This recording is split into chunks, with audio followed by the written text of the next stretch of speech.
Bonjour les amis, dans cette nouvelle vidéo je vous parle des respirations course à pied et notamment pourquoi il faut courir en respirant par le nez.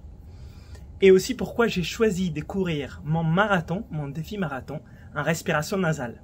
Restez bien jusqu'à la fin parce que je vous explique tous ces points au niveau de la physiologie respiratoire qui nous témoigne et nous indique que le nez est notre organe de respiration aussi quand on fait du sport et quand on court, et pas seulement au repos. En tout cas, c'est un choix que je vais mettre en place dans mon défi marathon et que j'ai appris avec des programmes de respiration comme l'Oxygen Advantage, mais aussi la physiologie respiratoire. Et je veux partager cela avec vous. Donc, si la course vous intéresse, si les sports vous intéressent en général, tout ce qui est cardio, et vous pratiquez pas encore la respiration par le nez, cette vidéo peut vous donner pas mal de bonnes pistes pour comprendre la logique derrière tout ça.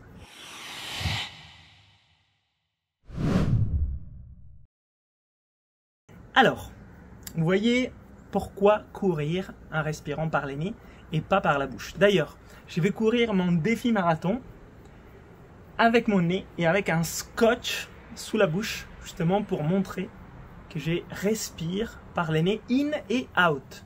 Parce que souvent les conseils qui est donné c'est inspire par le nez et expire par la bouche. Mais là je vais inspirer par le nez et expirer par le nez. Parce que l'inspiration et l'expiration, on parle en général des respirations, on ne va pas changer d'organe respiratoire sous l'inspire et sous l'expire, sauf si on est en train de pratiquer quelques techniques particulières où on a intérêt à les faire. Dans la course, cela n'est pas intéressant et je vous explique pourquoi. La première chose, le nez avec la cavité nasale et toutes les structures autour de la cavité nasale, comme les cornets, les cils, les vestibules nasales, derrière toute la partie qui va vers les larynx, les pharynx, etc. Tout ce qui concerne la cavité nasale en général est vraiment fait pour respirer. Alors aussi pour ressentir les parfums, les odeurs et envoyer des signaux au cerveau, mais principalement, le nez, il est là pour respirer. Et si on ne l'utilise pas pour respirer, il va s'atrophier. Et on ne parle pas maintenant de préserver son organe pour bien ressentir les parfums, même si ça joue un rôle, bien sûr, la respiration par le nez pour bien sentir les odeurs, les parfums. Ça peut être une piste par rapport à ceux qu'ils ont perdu peut-être une partie de leur odorat. Mais le nez est fait pour respirer, donc il a tout un tas de fonctions, environ une trentaine de fonctions liées à la respiration. Je vous mets un lien ici en évidence les principales. La première, c'est le maintien de la température au niveau de l'air et des voies respiratoires. C'est d'abord un échangeur des températures, des chaleurs. Quand on inspire, on va généralement réchauffer l'air parce que le corps est environ à 37 degrés et l'air dehors, généralement, c'est à moins de 37. Donc généralement, on va réchauffer, mais sinon, ça va être refroidir. On va réchauffer l'air à l'entrée et à la sortie, l'air chaud va redonner la chaleur au nez qui préserve sa température pour les respirations suivantes. Vous comprenez déjà que c'est un échangeur de chaleur en entrée et en sortie. Si nous expirons par la bouche, on va perdre la chaleur en expirant par la bouche. Et donc le nez va se refroidir petit à petit. Dès que le nez s'est refroidi, il va devenir de moins en moins efficace à réchauffer l'air, mais aussi il va perdre en volume et il va devenir plus petit, donc il va se congestionner. Donc ça, c'est la première raison pour laquelle il faut inspirer et expirer par le nez. Mais pourquoi encore veut-on réchauffer l'air? On pourrait dire, c'est pas grave, moi je respire par la bouche et je prends de l'air froid. Oui, mais attention, vos bronches, s'ils reçoivent de l'air froid, au sec ou alors trop chaud, pourraient s'inflammer. Ce sont des endroits très délicats. Au niveau des alvéoles, la membrane alvéolaire est très très fine. Et donc, si on ne protège pas en termes de température, il va y avoir des micro-traumatismes. Des traumatismes liés à la température, à la différence des températures qu'on ne souhaite pas, parce que cela va inflammer la membrane alvéolaire et donc on va perdre en efficacité d'échange oxygène-CO2. Et donc, on perd en efficacité d'oxygénation cellulaire. Donc, c'est vraiment pas intéressant. La deuxième chose, c'est que le nez préserve aussi l'humidité interne de notre corps. Si nous allons par exemple respirer de l'air très sec, et cela arrive au niveau de nos bronches, ça nous inflamme. Mais aussi, qu'est-ce que ça veut dire? Ça veut dire qu'on doit l'humidifier. Et si à l'expiration, on expire par la bouche, on va perdre l'humidité en expirant cela par la bouche sans la récupérer par le nez. Et cela peut correspondre jusqu'à 42% en plus des pertes d'hydratation, 42%. Ça veut dire que si vous respirez par la bouche, vous avez besoin d'1 litre d'eau. Si vous respirez par les nez, vous pouvez épargner 42%. Donc c'est quand même bien de pouvoir épargner notre qualité d'eau interne et ne pas devoir boire beaucoup. C'est pour ça aussi que quand vous parlez beaucoup, comme moi dans les vidéos, si vous faites du coaching, vous avez besoin de boire, vous vous sentez desséché. Ça c'est une raison, parce qu'on perd l'humidité et l'eau de notre corps, qui est très très précieuse. Une autre chose, c'est que les nez et toutes les structures autour du nez, je vous disais la cavité nasale, les cornets, mais aussi les sinus. J'ai oublié tout à l'heure de mentionner les sinus, qu'il y a plusieurs types de sinus. Il y a 4 types, jusqu'à 8 sinus. Mais les sinus vont produire, avec la cavité nasale, de l'oxyde nitrique. L'oxyde nitrique, au monoxyde d'azote, est une molécule qui permet la vasodilatation des voies respiratoires. Je vous parle des voies respiratoires supérieures et inférieures. Ça veut dire du nez et des narines, mais aussi de vos bronches, de vos poumons, de vos alvéoles. Et si vos voies respiratoires sont plus ouvertes, l'air passe de façon plus aisée, plus facilement. Cela vous permet de mieux ventiler. Parce que tout ce qui arrive jusqu'au poumon, on l'appelle la ventilation, et tout ce qui est à l'intérieur de notre corps, la respiration, mais ça rentrer dans ces détails qui ne sont pas vraiment importants, ça nous permet de mieux respirer si c'est dilaté, si c'est ouvert. Si le nez est congestionné, bouché, vous comprenez, ce n'est pas efficace. Donc, si vous respirez par la bouche, votre nez va se congestionner. Vous allez perdre un oxyde nitrique et donc il y a plus de friction du passage. Notamment, le plus vous parlez, vous respirez par la bouche, le plus votre nez devient bouché. Peut-être que vous avez observé ça. Donc, c'est la même chose en respirant par la bouche pendant un footing. L'oxyde nitrique est aussi une molécule antivirale, antibactérienne, antifongique, anti-inflammatoire. Donc ça aide énormément nos bronches, nos poumons, nos alvéoles à rester en forme. Donc pourquoi perdre cet effet-là si c'est fait gratuitement par la respiration nasale? Ça serait dommage. Cela va avec la notion des filtres. Le nez est vraiment un premier filtre à filtrer toutes les molécules qui ne sont pas souhaitées dans notre système respiratoire, comme la poussière, des microparticules, des insectes, etc. Mais aussi virus, bactéries, etc. Donc ça protège vraiment la santé. Tout ça, ça protège les alvéoles. Donc, les alvéoles fonctionnent de façon plus correcte, plus longtemps. Ils évitent, par exemple, d'avoir une condition qui s'appelle l'asthme d'effort ou la bronchoconstriction d'effort, qu'ils ont certains sportifs, notamment dans les sports cardio, notamment dans les sports où l'air peut être froid et sec, où on respire beaucoup. Donc, pourquoi avoir de l'asthme d'effort si on peut le prévenir en respirant par les nez? Parce que ce n'est pas forcément des sujets asthmatiques à la base, ça devient asthmatique pendant les sports, juste pendant les sports. Pourquoi? Parce qu'on inflamme nos bronches, nos alvéoles, nos poumons en respirant mal. Donc, on évite vraiment des traumatismes au niveau de notre système respiratoire. Petite anecdote, moi avant, je respirais tout le temps par la bouche et j'avais tout le temps l'allergie au pollen. Aujourd'hui, je respire pratiquement tout le temps par les nez. Ça m'arrive de faire 2-3 choses par la bouche. J'ai presque plus d'allergie. Je ne peux pas dire que je n'ai plus d'allergie parce que ça peut arriver des fois, mais c'est vraiment rien par rapport à avant. Parce que je protège mes voies respiratoires avec une respiration correcte. Et tout ça, pendant la course, ça va nous aider à ne pas être inflammé, avoir de la douleur ici, compressé, et à perdre en efficacité d'échange au niveau de nos alvéoles. Ce qui nous amène au point suivant. On conditionne donc l'air et l'oxygène d'un point de vue chimique, thermique, mécanique et électromagnétique aussi, à être bien transporté à travers la membrane alvéolaire, des alvéoles jusqu'aux capillaires, donc juste dans les sangs, donc enfin jusqu'aux cellules, là où il nous faut notre oxygène, parce que l'oxygène, on a besoin aux cellules, au tissu, pas forcément dans les poumons. On n'a pas besoin d'avoir de l'oxygène dans les poumons.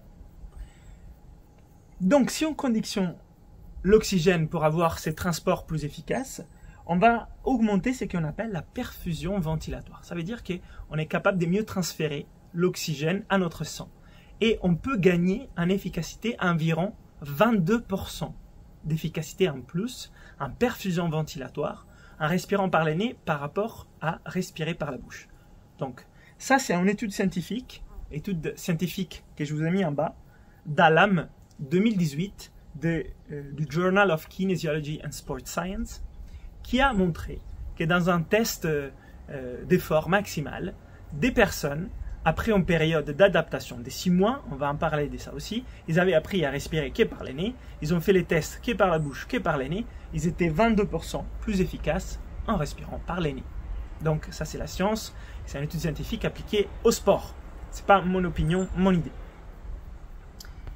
En plus, en respirant par les nez, c'est qu'on va avoir comme condition annexe, c'est qu'on va avoir plus de CO2 au niveau du sang et au niveau des voies respiratoires. Et cela, c'est pas un mal, au contraire. Qu'est-ce qui nous permet d'avoir plus de CO2? Ça nous permet de bien jouer l'effet Bohr. L'effet Bohr, c'est ce qui permet un effet catalysateur des relâchements d'oxygène de la part de l'hémoglobine, donc des globules rouges, jusqu'aux cellules qui utilisent cet oxygène. Donc, s'il y a l'effet Bohr, en présence des CO2, cet effet catalyseur est aidé. S'il y a l'effet Bohr en absence des CO2, cet effet catalyseur est inhibé. Donc, on a besoin des CO2 pour que l'hémoglobine relâche l'oxygène aux cellules qui utilisent cet oxygène. Si on n'a pas de CO2, au moins de CO2, l'hémoglobine tient cet oxygène plus fort. Et donc, les cellules ne peuvent pas l'utiliser. Donc, on peut avoir, paradoxalement, du sang oxygéné et des cellules en hypoxie, en manque d'oxygène pour fonctionner. Ce qui n'est absolument pas souhaitable et totalement inutile. Donc, si on augmente l'effet Bohr, l'efficacité de cet échange, on peut dire on augmente l'efficacité de l'effet Bohr, c'est pas exactement ça, mais au moins on comprend, c'est qu'on a plus d'oxygène aux tissus. Ça veut dire aux muscles qui sont en train de nous faire courir, nos jambes, par exemple, mais aussi à tous les autres muscles qui travaillent. Cela permet aussi d'éviter ce qu'on appelle de l'hyperventilation, c'est qu'il y a un effet de vasoconstriction au niveau du cardiovasculaire, et donc ça ne permet pas au sang d'arriver au tissu, et donc qu'est-ce que ça va faire cela? Hypertension, donc faire travailler les cœurs plus, donc augmentation aussi du rythme cardiaque. Donc en fait, de respirer par le nez nous permet d'avoir une concentration de CO2 plus adéquate à nos besoins physiques. Si on respire par le nez, on va aussi mieux engager les diaphragmes et donc avoir une respiration plus profonde par rapport à une respiration buccale qui va terminer sur une respiration plus haute et superficielle. Qu'est-ce que ça génère cela? Déjà qu'on utilise notre muscle principal de la respiration, le diaphragme. Donc c'est quand même pas rien de se dire que dans un effort cardio, on utilise les muscles qu'il faut utiliser pour respirer et pas des muscles auxiliaires qui peuvent aussi nous aider mais qui ne sont pas aussi efficaces que les diaphragmes pour respirer. Les diaphragmes permettent aussi de garder une bonne posture au niveau de la colonne, de la pression intra-abdominale et d'aider les cœurs par un principe de la pompe thoracique. Cela permet donc les mouvements fonctionnels. Qu'est-ce qui est les mouvements fonctionnels? Du mouvement efficace au niveau postural. Et donc ça réduit aussi les risques des blessures. Donc de mieux respirer, ça nous permet de mieux bouger, donc moins de blessures. Et aussi ça permet de perdre en fait moins de travail musculaire sur plein de muscles qui ne sont pas efficaces au niveau de la respiration parce qu'on utilise les muscles qui sont les plus efficaces pour respirer, qui est les diaphragmes et des intercostaux qui vont de toute façon tout le temps travailler. Donc en fait on perd moins de travail dans des muscles auxiliaires de la respiration. Donc il y a moins de pertes d'énergie juste dans la respiration en elle-même. Parce que la respiration en elle-même va quand même consommer de l'énergie et de l'oxygène parce qu'il y a des muscles qui nous font respirer. Si on respire par les nez, la respiration n'est pas seulement plus profonde, mais elle est aussi plus lente. Donc, il y a une respiration plus profonde, plus lente et aussi plus ample. Ce qui nous permet de réduire la fréquence respiratoire.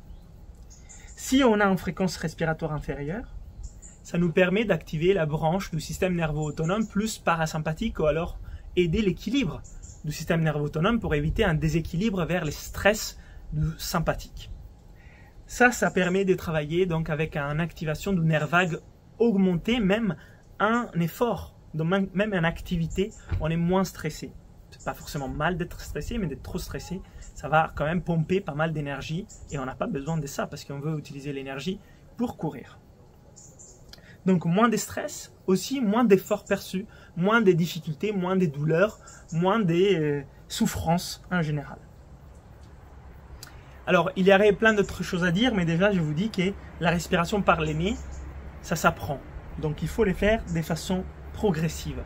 Si vous êtes habitué à courir par la bouche et vous décidez comme ça d'aller courir par les nez, probablement, vous n'allez pas y arriver tout de suite, sauf si vous allez ralentir. Si vous allez ralentir et votre nez est relativement décongestionné, vous pouvez peut-être tout de suite commencer à courir par les nez. Et en fait, ce que vous allez voir, c'est que vous allez y arriver et aussi vous sentir mieux. Vous sentir moins fatigué, moins stressé, moins de traumatismes d'un point de vue musculaire, mais aussi respiratoire, mais aussi de votre énergie. Par contre, si ce n'est pas le cas, vous n'avez peut-être pas l'habitude ou c'est difficile pour vous au début, c'est le cas de beaucoup de sportifs de haut niveau que j'accompagne, il faut une période d'adaptation. Cette période d'adaptation, dans l'étude scientifique, a été estimée à 6 mois. Donc 6 mois sont suffisants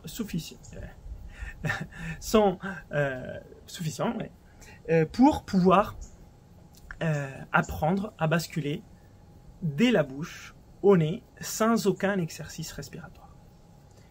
Mais si vous allez faire des exercices respiratoires pour entraîner votre nez, les dilater, les déboucher, travailler votre respiration d'un point de vue biochimique, biomécanique et psychophysiologique, vous pouvez réduire ce temps de 6 mois à 6 semaines.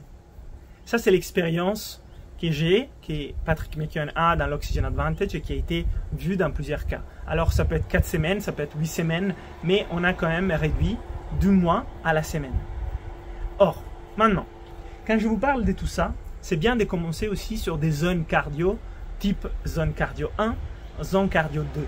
Vous allez voir que ce n'est pas très compliqué de garder en respiration par le nez en zone cardio 1 et en zone cardio 2. Par contre, quand vous allez passer à des zones cardio supérieures, ça peut être difficile au début de les faire. Zone cardio 3, ça peut être limite. Peut-être que vous avez besoin de temps en temps d'ouvrir la bouche, d'expirer par la bouche. Quand vous allez passer aux zones cardio 4 et 5, peut-être qu'au début, vous voulez les faire partiellement par la bouche. Une technique que moi j'utilise, c'est inspirer et expirer en même temps, nez et bouche. Ou alors peut-être inspirer nez et expirer bouche de temps en temps pour vous aider. Et si vous n'y arrivez pas, pour l'instant, gardez juste la respiration par la bouche et utilisez la respiration par les nez en zone cardio inférieure, ça veut dire zone cardio 1, zone cardio 2 et peut-être zone cardio 3. Avec l'expérience, donc les temps qui passent et votre pratique, vous allez être capable d'aller jusqu'à zone 4, zone 5 en respiration par les nez.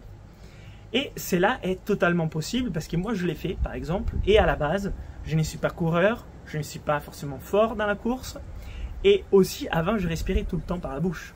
Donc j'ai appris à respirer par les nez en courant en zone cardio 1, 2, 3, 4 et 5. Je n'ai pas forcément de difficultés à les faire. Quand c'est un peu compliqué de les faire, peut-être votre rythme cardiaque va augmenter un peu plus que si vous étiez en train de respirer comme vous vouliez. Par contre, dans les temps, si vous respirez par les nez au lieu de respirer par la bouche en courant, votre rythme cardiaque va baisser pendant l'effort. Ce qui est extrêmement utile dans les efforts d'endurance cardio longs, comme un marathon. Donc voilà pourquoi j'ai choisi de courir mon marathon en respirant par les nez. C'est un défi, bien sûr, parce que c'est long. Et c'est aussi un changement de vision des choses par rapport à ce qui est fait par la plupart des coureurs. Mais je m'entraîne au niveau de la respiration pour être confiant que je puisse respirer par le nez pendant ce type d'effort. Et je vous invite à me suivre si cela vous intéresse.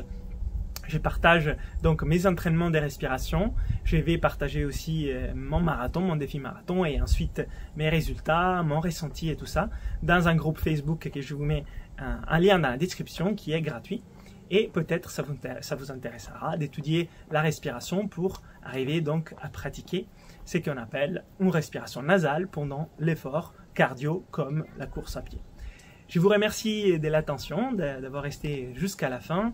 Si cela vous a été utile, likez cette vidéo. Si vous avez des questions, postez-les dans les commentaires. Et si vous avez des amis qui aiment bien la course à pied, vous pouvez leur envoyer cette vidéo, peut-être pour échanger et tester par vous-même. Est-ce que la respiration par les nez vous fait du bien tout de suite? Est-ce que vous voyez tout de suite des avantages? Est-ce que c'est challengeant? Postez vos ressentis dans les commentaires de cette vidéo et je vous dis à la prochaine. Ciao les amis!